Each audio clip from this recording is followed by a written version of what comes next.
Hello, Kyle here. I am going to review episode 5 of Miss Marvel called Time and Again. I have been really enjoying this series so far, and I was very excited to find out what was going to happen to Kamala after the end of the last episode where it looked like she had time traveled back to the partition. And man, this episode is probably, I would say, one of the most beautiful episodes that Disney Plus and Marvel Studios has put out. It begins in this flashback sequence of Kamala's great-grandmother and her great-grandfather and her grandmother as a child. What was funny about this sequence was that I know other Disney Plus shows like Book of Boba Fett have tended to either utilize flashbacks in a very poor way, or they tend to focus on a completely different storyline that has no effect really on the main storyline. In the case of this, I feel like they perfectly utilize both the flashback and this other story of the show being what happened to her great-grandmother that we really needed to know about, and we were very curious about learning what happened to Aisha. I think that the actors they got to play her great-grandparents were incredible actors that really added to the scene, and you really felt the bond and the love between these two people. It reminded me a lot of Shang-Chi with Shang-Chi's parents. And I also got a little bit of Eternals from it because they were in a grassy field, and it reminded me of Eternals, but it was this unexpected episode that I didn't expect to actually, focus really on these great-grandparents.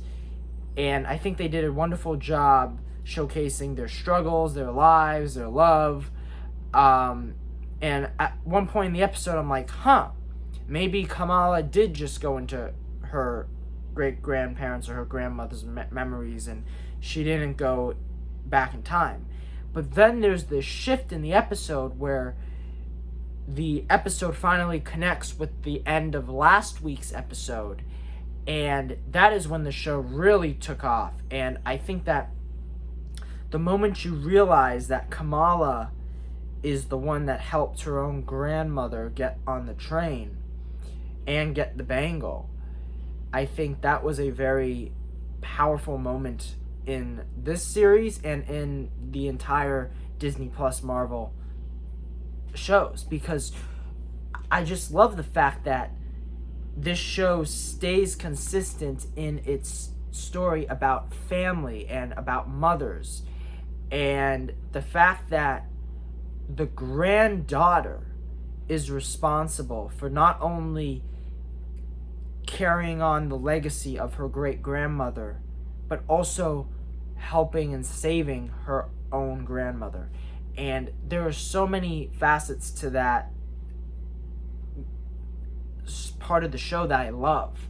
I just love how they are exploring this culture that I'm learning about. And I can only imagine so many other people out there that are watching this show are also learning about Indian culture, Pakistani culture.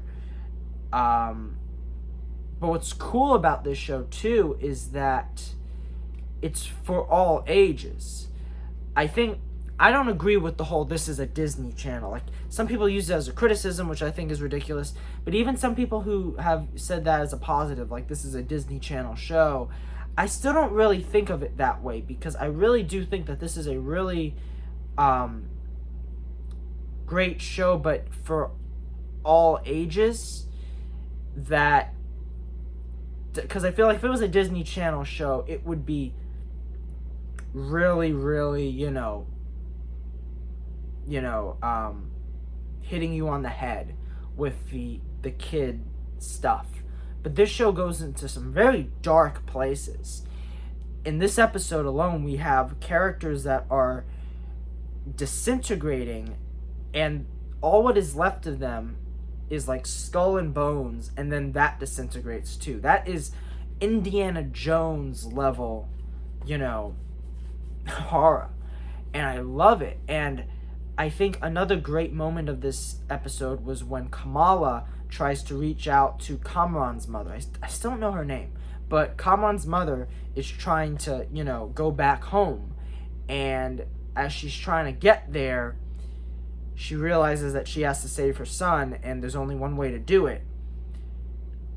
I love it. Like, I love the way that, and I missed it the first time, I had to rewatch it again, but she says there is only one way to close this door, and she does it. And Kamala, Iman Vellani is just killing it in this show, and she's doing such a great job. And it's just various moments in the show were just so emotional and so well acted.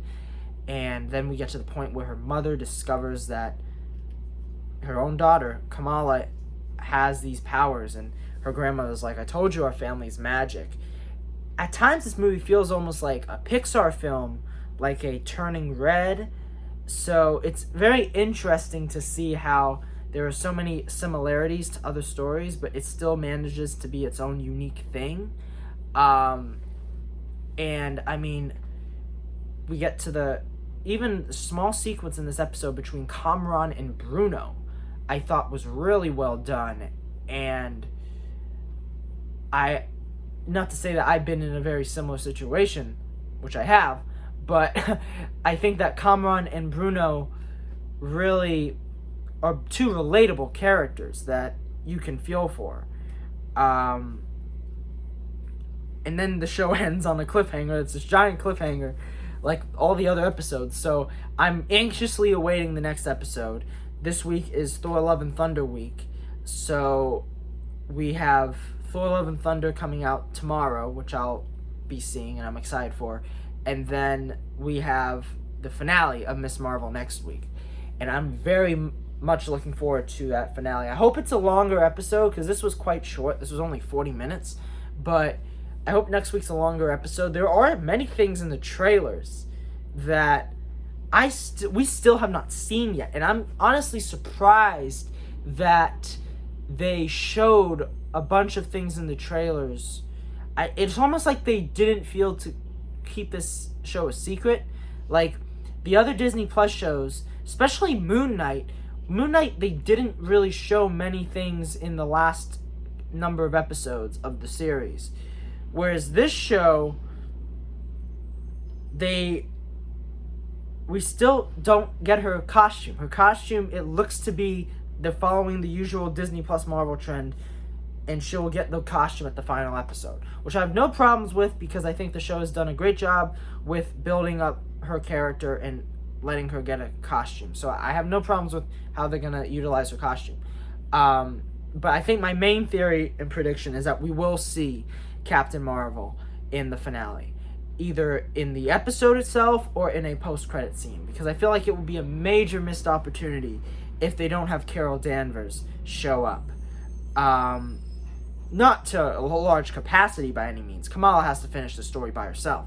But I feel like it would be so cool to see her, once she becomes a hero, Captain Marvel's like, you know what? Nice to meet you, Kamala Khan. So I cannot wait for next week. I'm loving this show so far. I'm still a little unsure where it ranks yet, so I'll wait till the final episode. But overall, loving it, and I think that it's a great series. Have you watched Ms. Marvel? What do you think? Do you love it? Give me your thoughts down below. Thank you so much for watching. Please like and subscribe. Have a great day.